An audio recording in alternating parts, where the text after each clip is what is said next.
Hello guys, कैसे हो आप सभी लोग। तो स्वागत है आपका नीति लव स्टोरीज में। तो लास्ट पार्ट में हम लोगों ने देखा ही था कि जो जोत और ऋषि होती है वो दोनों ही एक दूसरे को हक करके खड़े हुए होते हैं। और थोड़ी देर बाद जो है वो जोत बोलती है कि चले अब यहाँ से। तो ऋषि जो है वो हाँ में सिर हिलाती है और साथ में बोलती है कि जोत आगे से ऐसा कुछ नहीं होगा ना। तो जोत बोलती है कि पक्का बाबा ऐसा कुछ नहीं होगा। तो ईशु जो है वो हाँ में सिर हिलाती है फिर से। और उसके बाद जो दोनों है वो वहाँ से चले जाते हैं। तो जोत जो है वो बोलती है कि अभी कहाँ पे जाना है। तो ईशु बोलती है कि ओब्वियसली क्लासरूम में चलेंगे। तो जोत बोलती है कि यार ये कंपल्सरी है क्या लेक्चर लेना, रहने देते हैं आज। तो ईशु बोलती है कि अगर लेक्चर नहीं लेंगे तो फिर करेंगे क्या।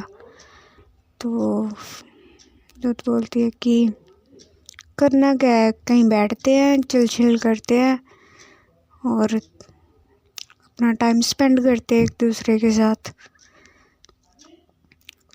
अच्छा, तो क्या हम लोग क्लास में नहीं टाइम स्पेंड करते हैं यार। बट आप समझो ना, क्लास में प्रोफेसर होती है तो कैसे। और वैसे भी अब मेरा मन नहीं है तो समझो ना प्लीज़ ना। बट जोत ऐसा थोड़ी होता है यार। मुझे नहीं पता, हम लोग चल रहे हैं ओके लेक्चर लेने। तो जो इशू है वो नहीं मानती। तो जो होती है वो बोलती है कि ओके ठीक है फिर चलते क्लास में। तो जैसे वो ये लोग क्लास में जा रहे होते हैं तो सामने से जो रितिका होती है वो आ रही होती है और वो बोलती है कि जोत मेरी बात सुन। तो जो है वो देखती है रितिका को। तो उसके थोड़े से रंग तो उड़ जाते हैं कि यार अभी यहाँ पे कोई सीन ना क्रिएट हो जाए। तो जोत बोलती है कि हाँ रितु तू यहाँ पे। तो रितिका बोलती है कि हेलो इशिका कैसी हो। तो इशिका भी उसको बोलती है कि ठीक हो, तुम बताओ। तो रितु बोलती है कि मैं भी ठीक हूँ। एक्चुअली ना पूनम मैम तुम्हें बुला रही हैं ओडी में, तो प्लीज़ जो मैम से जाके एक बार मिल लो। तो जो होता है वो ओके बोलती है। और उसके बाद जो है वो इशू की तरफ देखती है कि अब आप मेरे साथ चलोगे या फिर क्या करना है। तो इशू बोलती है कि आप एक काम करो, आप हो आओ और सीधा क्लासरूम में आ जाना, उसके बाद मैं वेट करूँगी आपका वहाँ पे। तो जो है वो ओके बोलती है। तो फिर पता नहीं इशू के माइंड में क्या आता है। तो इशू बोलती है कि रुको मैं भी चल रही हूँ साथ में।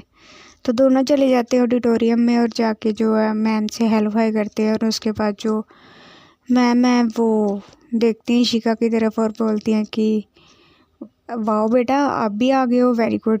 अच्छा आप यहाँ पे बैठ जाओ, ये फॉर्म्स हैं इन बच्चों के, इनको सॉर्ट आउट कर दो ओके। और जोत आप प्रियंका के साथ जाओ और प्रिंसिपल ऑफिस से ना ऐसा एक फॉर्म होगा, आंटी को बोलना कि बच्चों की जो अटेंडेंस लिस्ट है वो मैंने मैम को दी थी साइन करवाने के लिए, तो वो वहाँ से लेके आओ। तो वो जो होती है वो ओके बोलती है। और उसके बाद प्रियंका और जोत दोनों चले जाते हैं और जो इशू होती है वो वहीं पे बैठ जाती है। तो जैसे ये लोग दोनों ओडी के बाहर निकलते हैं तो जोत बोलती है प्रियंका को, यार तू पागल है, ऐसे कैसे मरवा दिया यार। ऐसे मतलब तेरे अंदर कॉमन सेंस है कि नहीं, तुझे समझ में नहीं आ रहा था कि यार ऊपर तू अचानक से उसे कैसे यार। तो प्रियंका बोलती है कि हुआ क्या। तो जोत बोलती है तू पागल है, तेरे को समझ में नहीं आ रही थी कि क्या हुआ है। वो कैसे मानी है मुझे ही पता है यार, ऐसे कैसे तुम उसको ऊपर ले आई यार। पूछा तुमने एक बार भी। तो प्रियंका बोलती है कि चिल्ला तो मत, वो मुझे अमन से मिलना था तो तुम लोग ऊपर थे तो उसने मुझे बोला कि मुझे जाना है, तो मैं यार कैसे मना करूँ उसे। तो फिर मैंने उसको ले लिया साथ में, इसमें मेरी क्या गलती। तुझे उसे सच बताना चाहिए था, कॉल उठा लेनी चाहिए थी उसकी। यार कॉल उठानी एक बात की बात है प्रियंका, बट वहाँ पे तेरे को भी पता है कि क्या सिचुएशन थी। वो ऊपर आ गई, वो उसने पता है ना वो कितना गलत समझ गई थी। हाँ समझ तो गलत ही गई थी, बट अब क्या कर सकते हैं यार, मुझे थोड़ी पता था।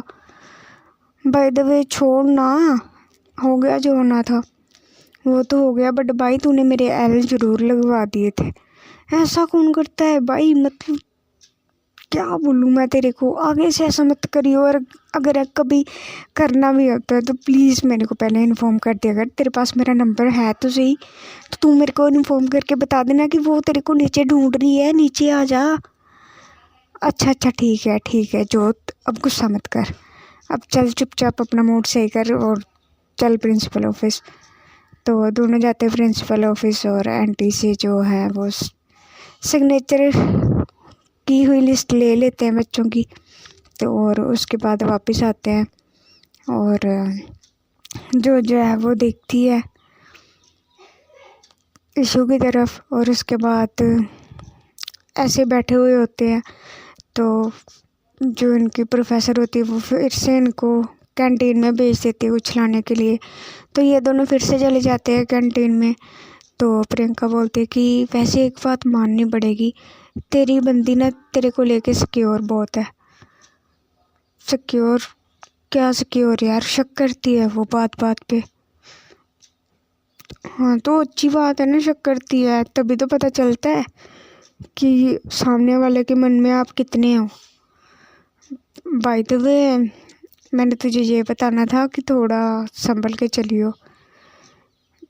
अब इसका क्या मतलब है यार प्रियंका की संभल के चलियो?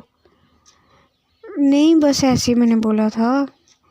ओके ठीक है, खैर तू बता तेरा और अमन का कैसे चल रहा है? अच्छा चल रहा है, समझ में नहीं आ रहा क्या करती है वो भी यार, कभी बात हंस के कर लेती है, कभी गुस्सा करने लगती है, समझ में नहीं आता, मिक्स इमोशंस हैं उसके भी। अच्छा वैसे ना इन लड़कियों को है ही, छोड़ो इतनी टेंशन कौन ले, जो होगा देखी जाएगी। ये भी सही है। बाय द वे ये अब इसके साथ घर पे जाना है क्या? सोचा तो यही है वैसे प्रियंका जी। अच्छा प्रियंका जी, अरे नहीं भाई ऐसा कुछ भी नहीं है, उसके पापा आते हैं यार लेने के लिए, तो कैसे। बाय द वे अमन तो हॉस्टल में रुकी हुई है ना, तो फिर आप कैसे अमन से मतलब ऐसे कैसे, ऊपर भाई जुगाड़ बना हुआ है अच्छे से, हम लोग चले जाते हैं, हो जाता है सब कुछ। तो जोत और प्रियंका है दोनों हंसने लगते हैं। उसके बाद जाते हैं कैंटीन से जो प्रोफेसर ने मंगवाया हुआ होता है वो लेके आते हैं, आगे प्रोफेसर को देते हैं, और उसके बाद जो है वो दोनों ही वहाँ से चले जाते हैं। और इशू जो है वो भी प्रोफेसर से जो है वो पूछती है कि मैम हो गया, तो मैम बोलती है कि ओके ठीक है चले जाओ।